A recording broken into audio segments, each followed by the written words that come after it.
Gautam Buddha story, क्रोधी व्यक्ति का जीवन बदल देगी। गौतम बुद्ध की ये कथा। बुधवार मई 22, 2024 सुबह के 7:56 IST। शास्त्रों की बात जाने धर्म के साथ। एक दिन गौतम बुद्ध अपने शिष्यों के साथ एकदम शांत बैठे हुए थे। उन्हें इस प्रकार बैठे हुए देख शिष्य चिंतित हुए कि कहीं वह अस्वस्थ तो नहीं है। एक शिष्य ने उनसे पूछा कि आज वह मौन क्यों बैठे हैं, क्या शिष्यों से कोई गलती हो गई है।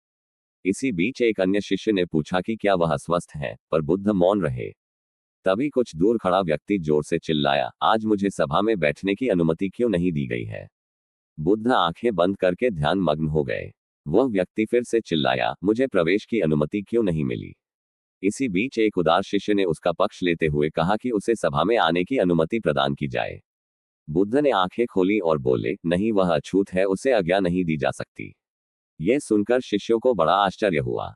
बुद्ध उनके मन का भाव समझ गए और बोले, हाँ, वह अछूत है। इस पर कई शिष्य बोले, हमारे आश्रम में जात पात का कोई भेद ही नहीं, फिर वह अछूत कैसे हो गया। तब बुद्ध ने समझाया, आज वह क्रोधित होकर आया है। क्रोध से जीवन की एकाग्रता भंग होती है।